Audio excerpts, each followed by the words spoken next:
शिकवणी वर्गातील शिक्षकांच्या त्रासाला कंटाळून मुलानं आत्महत्या केली। या प्रकरणी गुन्हा दाखल झाला, पण अद्यापही आरोपी अटक नाही। मागील 8 दिवसांपासून उपोषण सुरू असतानाही पोलीस विभागाकडून दुर्लक्ष केलं जात आहे। माझ्या मुलाला न्याय कधी मिळणार, असा संतप्त सवाल मेथा येथील आत्महत्याग्रस्त विद्यार्थ्याच्या पित्याकडून उपस्थित करण्यात आलाय। गजानन शिवाजी लोंढे 13 नोव्हेंबरला माझ्या मुलाला आत्महत्या करण्यास प्रवृत्त करणाऱ्या 3 शिक्षकाविरुद्ध आम्ही इथे बसलेला आहे उपोषणासाठी। 13 नोव्हेंबरला घटना घडून आज 2 महिने जवळपास झालेले आहेत, तरी अद्यापही आरोपी अटक झालेले नाहीत। 3 आरोपी आहेत, अनिल वानखेडे, सतीश थोरात, ज्ञानेश्वर गिरी। या तिन्ही शिक्षकांनी काही मुलींना जाळ्यात ओढून त्यांचे शारीरिक संबंध चालू होत असताना माझ्या मुलाने चुकून बघितल्यामुळे त्याला ते सारखं टॉर्चर करत होते। 13 नोव्हेंबरला त्यांनी एवढं टॉर्चर केलं की त्यांनी हद्दीच्या वर टॉर्चर केलं। त्या जाऊन तिथून ट्युशनमधून निघून तो सरळ आत्महत्येशी गेला।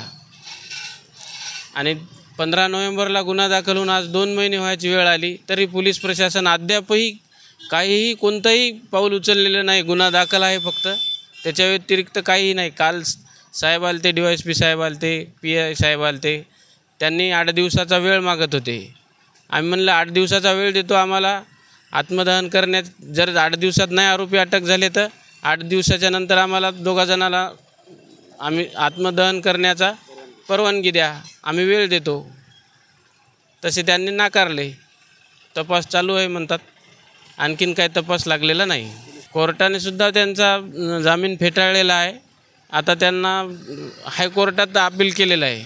आता पोलीस त्याचं म्हणणं आहे की त्यांची तारीख होऊ द्या, नंतर त्यांना ते आपोआपच येतील तारीख संपल्याच्या नंतर।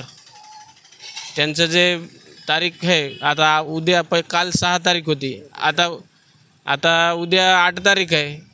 त्यांची तारीख झाली की आपोआपच येतील। पोलीस पाठीशीच घालतात ना, सरळच पैशाच्या जोरावर दुसरं काय आहे। औंढा नागनाथ तालुक्यातील मेधा येथील किरण गजानन लोंढे हा विद्यार्थी हिंगोली येथील एका शिकवणी वर्गात म्हणजे खाजगी क्लासेसमध्ये शिक्षणासाठी येत होता। त्या ठिकाणी असलेल्या शिक्षकांनी किरण यास मानसिक त्रास देण्यास सुरुवात केली। शिक्षकांचे गैरप्रकार पाहिल्यामुळे त्याला त्रास दिला जात होता। शिक्षकांच्या त्रासाला कंटाळून सुमारे 2 महिन्यापूर्वी किरण यानं आत्महत्या केली। या प्रकरणी शिक्षक अनिल वानखडे, सतीश थोरात, ज्ञानेश्वर गिरी यांच्यावर गुन्हा दाखल झालाय, मात्र अद्यापही आरोपीला अटक झाली नाही। या प्रकारामुळे मयत किरण यांच्या आजोबाला शिक्षण लोंढे यांनी जिल्हाधिकारी कार्यालयासमोर उपोषण सुरू केलंय। लोंढे, मुलाचं नाव किरण गजानन लोंढे, ते माझा नातू आहे। ते मी जवळपास उपोषणाला 30 तारखेपासून बसलो। पोलीस प्रशासन काही इकडे लक्ष देत नाही। ते म्हणतात की आरोपीची तपास चालूच आहे। पैशाच्या जोरावर साहेब ते काही म्हणतात की आता ही तारीख होत्या, ते मनानंच ठाण्यात येतं, तर हे आणखीन काही त्यानं काही त्याचा हे केला नाही। मोबाईल आहे किरण गजानन लोंढे यांनी स्वतः लिहिलेले, आणखीन त्यानं आरोपी अटक केला नाही।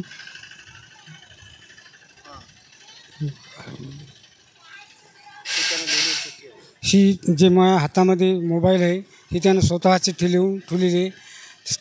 त्या ट्युशनमधून त्यांनी त्याला त्रास करू लागले म्हणून त्याने चिठ्ठी लिहून ठेवली आणि ट्युशनमधूनच ते आत्महत्या करायला त्याने केली। यावेळी उपोषणकर्त्यांनी पोलीस प्रशासनाच्या भूमिकेवर प्रश्नचिन्ह उपस्थित केलंय। मागील 2 महिन्यांपासून पोलीस आरोपींना पाठीशी घालत असल्याचा आरोपही उपोषणकर्त्यांनी केलाय।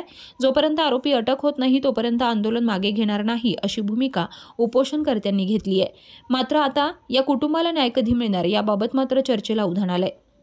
उमेश चक्कर, प्रवाह नेटवर्क, हिंगोली।